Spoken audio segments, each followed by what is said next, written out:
A very good morning to all of you.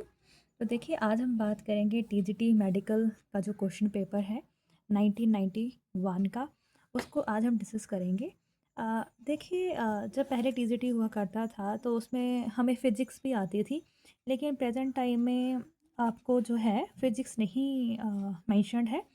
तो देखिए जब 1991 में आपका जो एचटीटीजीटी का पेपर हुआ था, उसमें टोटल मार्क्स भी 100 थे और क्वेश्चन भी 100 ही थे, जिसमें से 25 क्वेश्चन आपके फिजिक्स के रहते थे। तो हम फिजिक्स के आगे स्टार्ट करेंगे 26 क्वेश्चन से। और देखिए 2 आवर्स का पेपर रहता था और यहाँ पे उस वक्त भी कोई नेगेटिव मार्किंग नहीं होती थी। तो अभी हम स्टार्ट करेंगे केमिस्ट्री वाले पोर्शन से। तो केमिस्ट्री में यहाँ पे क्वेश्चन नंबर 26 से स्टार्ट है। यहाँ पे पूछा है 6 protons are found in the nucleus of. तो देखिए आपने ये ध्यान रखना है कि जो एटॉमिक नंबर होता है that is equal to number of protons, और नंबर ऑफ़ इलेक्ट्रॉन्स भी होता है, लेकिन कंडीशन ये रहती है कि इलेक्ट्रॉन पे कोई चार्ज नहीं होना चाहिए, मीन्स न्यूट्रल होना चाहिए। तो आपने एक बात ध्यान रखनी है कि atomic number is equal to number of protons is equal to number of electron, but आपका इलेक्ट्रॉन कैसा होना चाहिए? न्यूट्रल। तो यहाँ पे 6 प्रोटॉन है, हमें मालूम है कि 6 जो एटॉमिक नंबर है वो किसका है? कार्बन का। तो यहाँ पे जो राइट आंसर हो जाएगा कार्बन। तो कार्बन के पास 6 इलेक्ट्रॉन है, 6 प्रोटॉन है।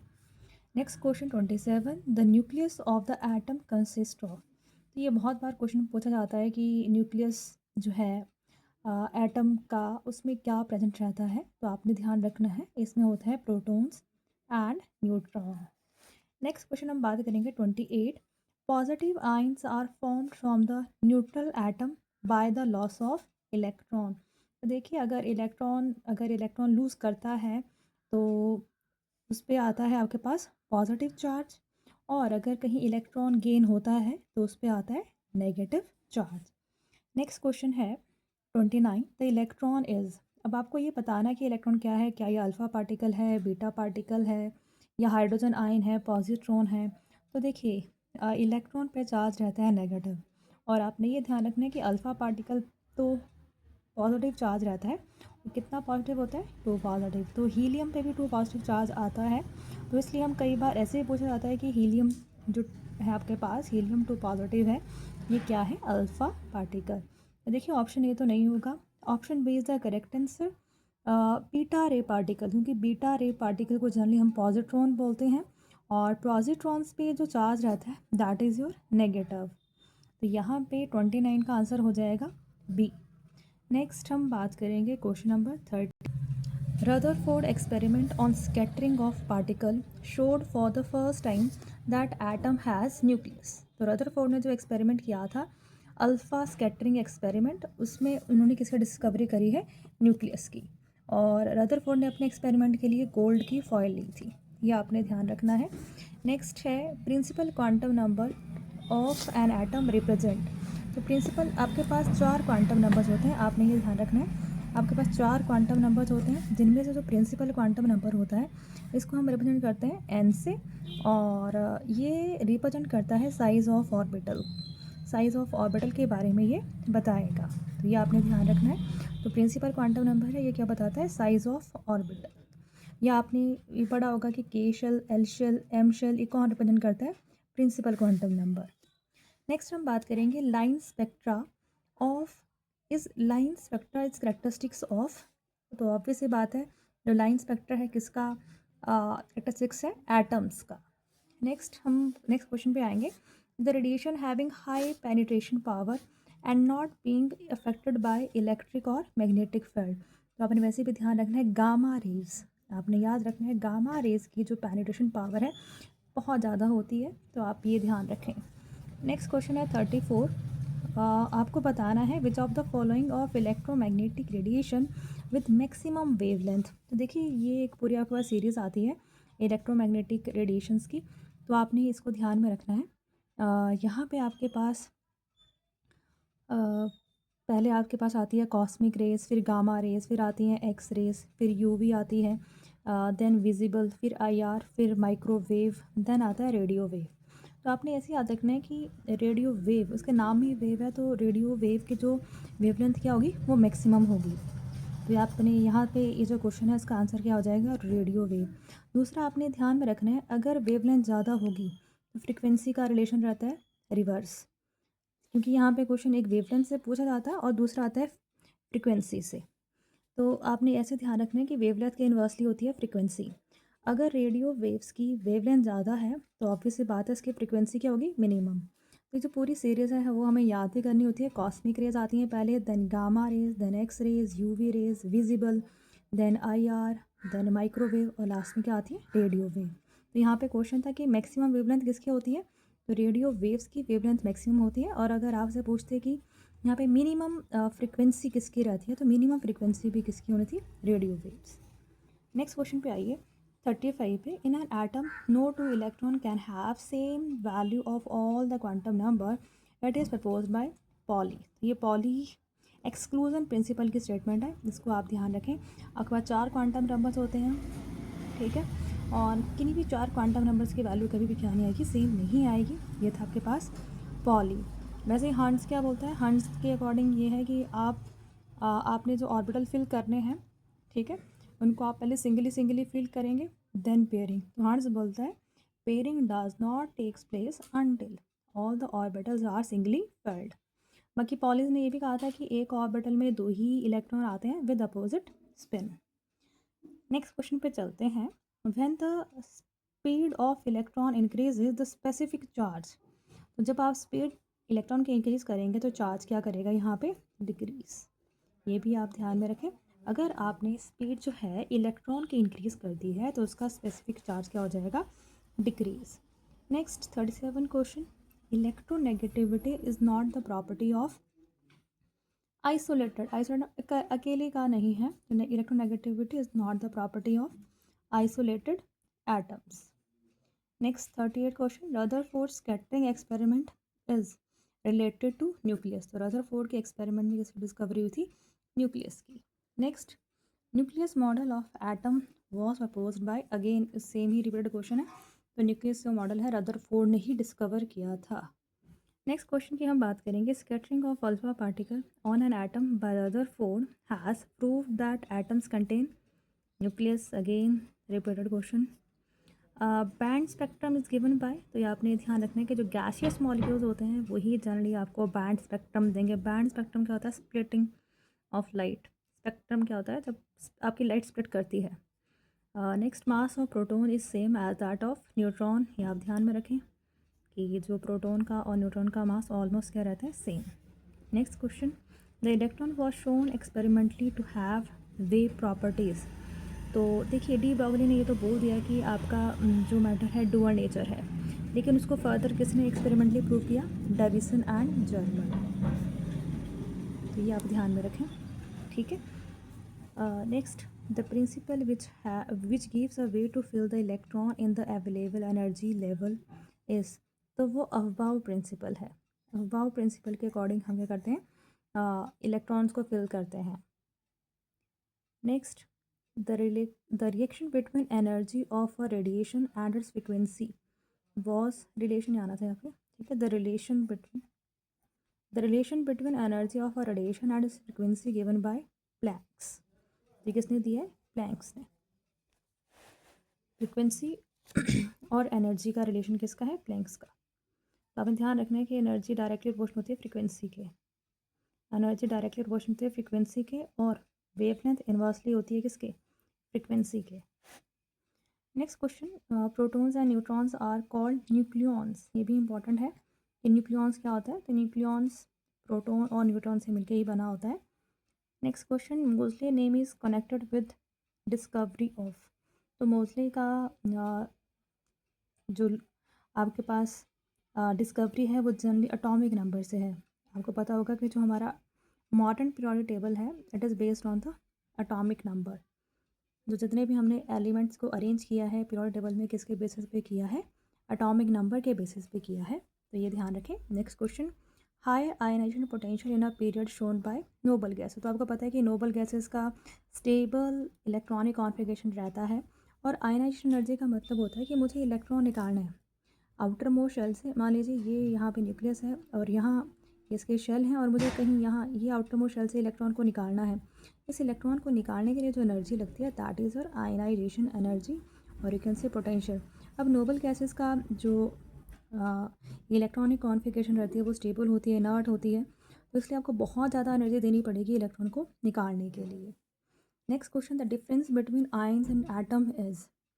तो यहाँ पे जनरली सारे आपके पास 4 ऑप्शन दिए, 3 ऑप्शन दिए हैं, तीनों ही होंगी।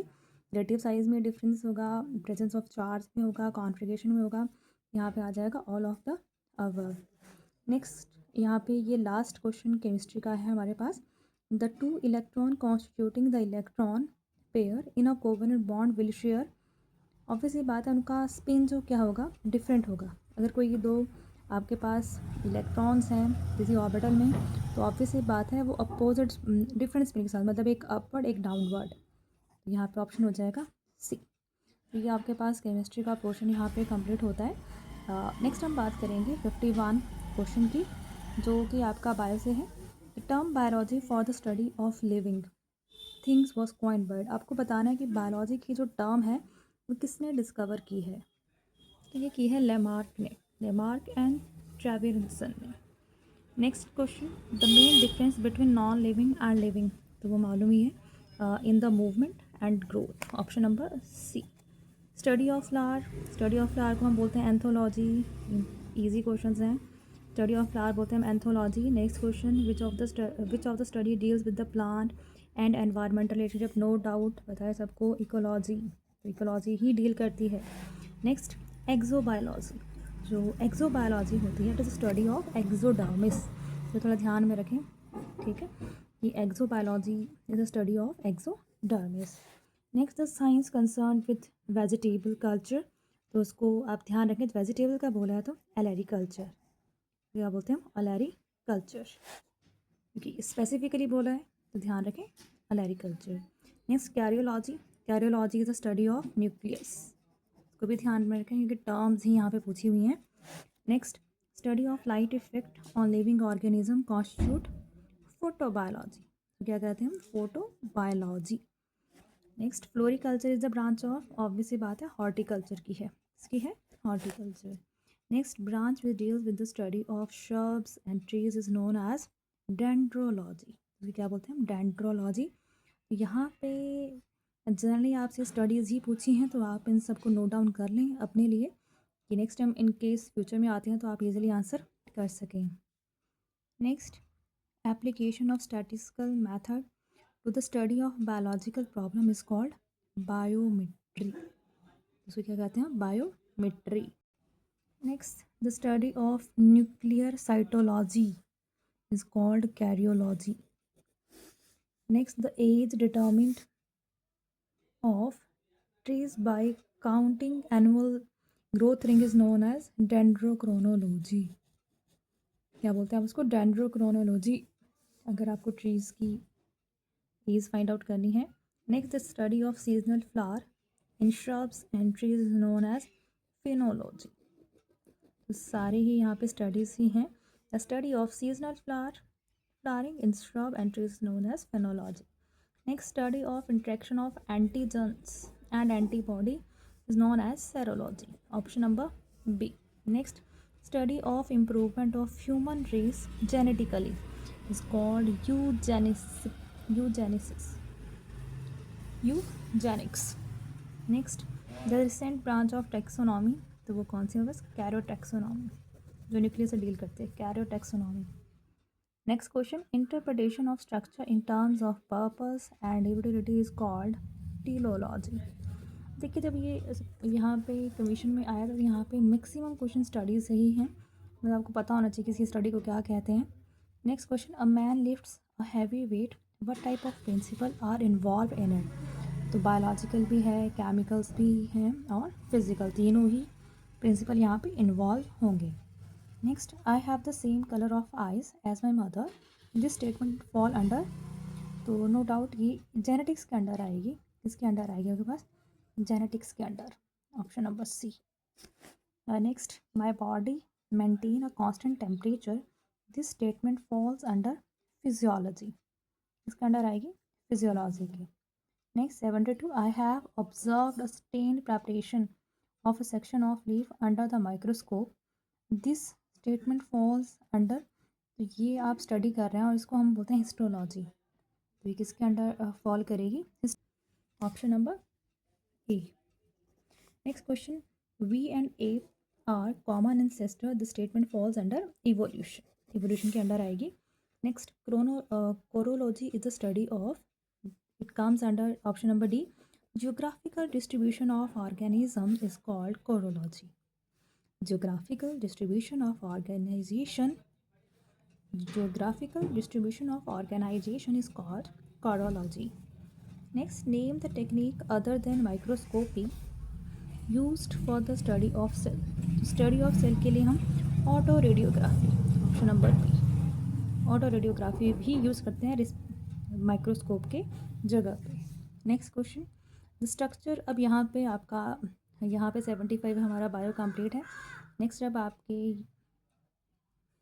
बीएड से यहाँ से क्वेश्चन हैं, सीडीपी बोल सकते हैं आप। The structure of intellectual model was given by, तो आपको पता ही है जेपी गिल्फर्ड, जेपी गिल्फर्ड ने दिया है, या इसको हम एसआई स्ट्रक्चर भी कहते हैं, एसआई स्ट्रक्चर, एसआई मॉडल बोल सकते हैं, structure of intellectual, JP Guilford. Next question, language plays a central role in, तो हर जगह आएगा, सोशल इंटरेक्शन करनी है, कल्चरल है, सोशल परसेप्शंस हैं, तो हर जगह लैंग्वेज एक मेन रोल प्ले करती है। Then answer is D, all of the above.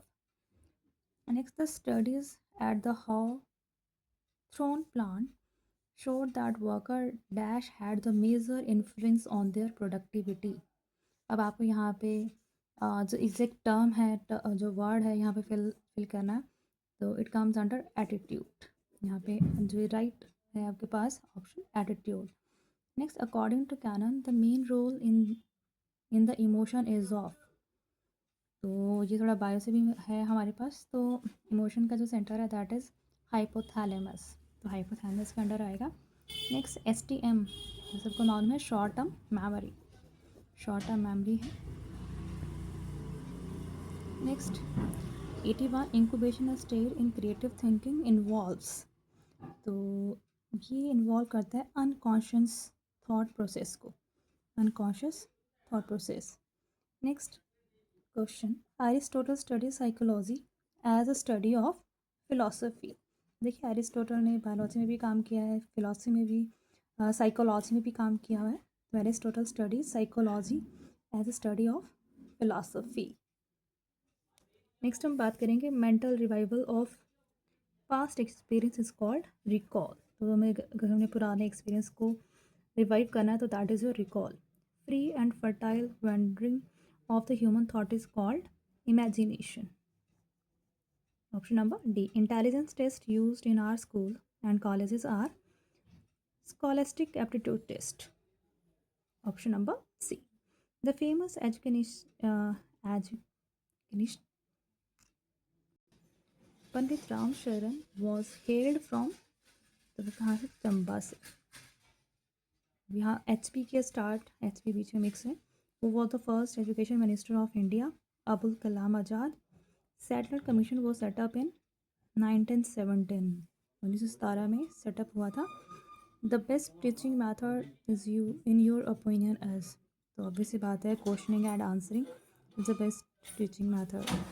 Who gave the concept of basic education? तो सबको मालूम है, Mahatma Gandhi. Option number D. How many universities are there in Himachal Pradesh? देखिए उस समय में 1991 में वहाँ पे उस वक्त 3 थी। Next, first judicial commissioner of Himachal Pradesh, तो ये है JN बनर्जी।